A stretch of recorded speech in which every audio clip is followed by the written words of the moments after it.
আসসালামু আলাইকুম প্রিয় দর্শক, আজকে মালয়েশিয়ার কলিং ভিসার আপডেট নিয়ে আজকের এই ভিডিওতে আলোচনা করব, তাই ভিডিওটা সম্পূর্ণ দেখতে থাকুন। বিদেশগামী বাংলাদেশিদের নিকট অত্যন্ত পছন্দের একটি দেশ হলো মালয়েশিয়া। বাংলাদেশ থেকে প্রচুর পরিমাণে কর্মী কাজের উদ্দেশ্যে মালয়েশিয়ায় পাড়ি জমাচ্ছে। বর্তমানে মালয়েশিয়ার বৈধ এবং অবৈধ মিলিয়ে 10 লক্ষের উপর বাংলাদেশি সেখানে অবস্থান করছে। ভালো কর্মপরিবেশ এবং উচ্চ বেতনের জন্য বাংলাদেশিদের নিকট মালয়েশিয়া পছন্দের গন্তব্য।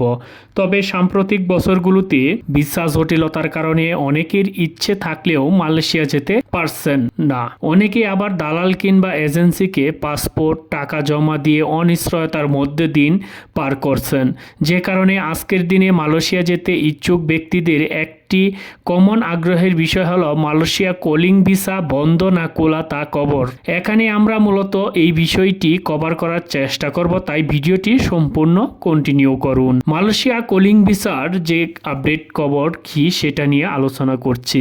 2022 সাল থেকে মালয়েশিয়া শ্রম বাজার চালু হলে তৎকালীন আওয়ামী লীগ এমপি মন্ত্রীদের দুর্নীতির কারণে সেক্টরিক সিন্ডিকেটের কবলে পড়ে। পরবর্তীতে দুর্নীতি প্রমাণিত হলে দেশি বিদেশি বিভিন্ন চাপে বাংলাদেশি কর্মী নেওয়া বন্ধ ঘোষণা করে মালয়েশিয়া, যার ফলে প্রায় 18,000 কর্মী পাসপোর্ট ভিসা মেডিকেল সম্পন্ন করার পরও মালয়েশিয়া যেতে ব্যর্থ হন।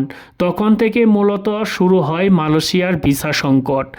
তবে গত 22 জানুয়ারি 2025 তারিখে মালয়েশিয়া ভিসা সংকট নিয়ে কিছুটা আশার বাণী শুনিয়েছেন প্রবাস কল্যাণ ও বৈদেশিক কর্মসংস্থান সচিব মোহাম্মদ রুহুল আমিন।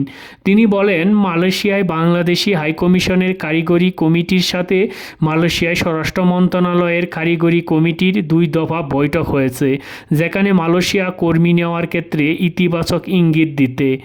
সেখান থেকে আশা করা যাচ্ছে দ্রুতই 18,000 কর্মী মালয়েশিয়া যেতে পারবে। মালয়েশিয়া কলিং ভিসা বন্ধ না খোলা। 2024 সালের শুরুর দিক থেকে বাংলাদেশিদের জন্য মোটামুটি ভিসা দেওয়া বন্ধ করে মালয়েশিয়া। তবে তখন থেকে কলিং ভিসা পুরোপুরি বন্ধ হয়েছে এমনটা কিছুটা ভুল হবে, কারণ 2024 সালে 31 মের পর থেকে বাংলাদেশের জন্য নির্দিষ্ট কাজের ক্ষেত্রে সীমিত পরিসরে কলিং ভিসা চালু রেখেছিল মালয়েশিয়া, যার ফলে খুবই কম সংখ্যক কর্মী এইসব ভিসায় মালয়েশিয়া যেতে পারছেন। বর্তমানে সীমিত পরিসরে মালয়েশিয়ার কলিং ভিসা চালু হয়েছে, তবে ভিসা দেওয়া হচ্ছে কেবলমাত্র প্লান্টেশন সেক্টরে। সব সেক্টরে কলিং ভিসা এখনও চালু হয়নি। প্লান্টেশন সেক্টরে ভিসার আবেদনের সময়সীমা প্রথমে নির্ধারণ করা হয়েছিল 31 জানুয়ারি 2025 সালের পর্যন্ত। পরবর্তীতে এই কলিং ভিসার মেয়াদ বৃদ্ধি করা হবে কিনা তা নিয়ে বাংলাদেশি কিংবা মালয়েশিয়ার উভয় পক্ষ থেকেই দুআশাই ছিল। তবে আশা করা হচ্ছিল এই কলিং ভিসার মেয়াদ বৃদ্ধি করা হবে, আর যেমনটা আশা করা হচ্ছিল শেষ পর্যন্ত তেমনটাই হয়েছে।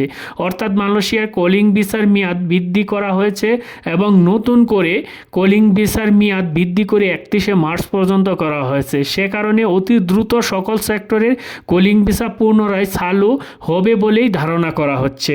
কলিং ভিসায় মালয়েশিয়ায় যাওয়া যাবে কি না, বাংলাদেশ থেকে মালয়েশিয়ায় শ্রম শক্তি রপ্তানি সঠিক ধারণা না থাকার কারণে অনেকের মাথায় এই প্রশ্নটি আবির্ভাব হয়, কিন্তু প্রশ্ন মোটেও বাস্তবসম্মত নয়, কারণ মালয়েশিয়া কাজের জন্য যাওয়ার একই বৈধ উপায় হচ্ছে কলিং ভিসা। কলিং ভিসা ছাড়া আপনি কাজের উদ্দেশ্য বৈধ কখনোই মালয়েশিয়ায় যেতে পারবেন না।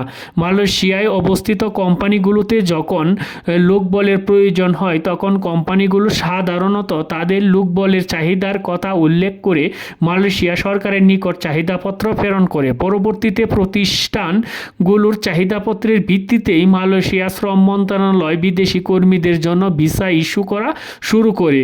সেটি মূলত কলিং ভিসা নামে পরিচিত, যার প্রেক্ষিতে বলা যায় যে কলিং ভিসা ছাড়া কাজের উদ্দেশ্য মালয়েশিয়া যাওয়ার কোনো সুযোগ নেই। বাংলাদেশি কর্মীদের জন্য অত্যন্ত সম্ভাবনার একটি দেশ ছিল মালয়েশিয়া। তবে বিগত সরকারের কিছু এমপি মন্ত্রীর সীমাহীন দুর্নীতি এবং অনিয়মের কারণে এই দেশে কর্মী প্রেরণ প্রায় বন্ধ আছে বলেই চলে। আশার কথা হলো বর্তমান সরকার মালয়েশিয়া শ্রম বাজারের পূর্বে ন্যায় করার জন্য মালয়েশিয়া কর্তৃপক্ষের সাথে আলোচনা চালিয়ে যাচ্ছেন, যার ফলে আশা করা যায় অতি দ্রুত এই মালয়েশিয়া সংকট সমাধান হবে এবং মালয়েশিয়া সকল সেক্টরে কলিং ভিসা ভিসা চালু হবে। আজকে মালয়েশিয়ার কলিং ভিসার খবর এবং ভিসা চালু না বন্ধ তা নিয়ে এই ভিডিওটি সাজানো। আশা করছি এই ভিডিওটি দেখে আপনাদের জন্য বেশ সহায়ক হবে। যাই হোক, আজকে এবারের মতন এখানেই বিদায় নিব। দেখা হবে পরবর্তী ভিডিওতে। সবাই ভালো থাকবেন, সুস্থ থাকবেন। ধন্যবাদ সবাইকে।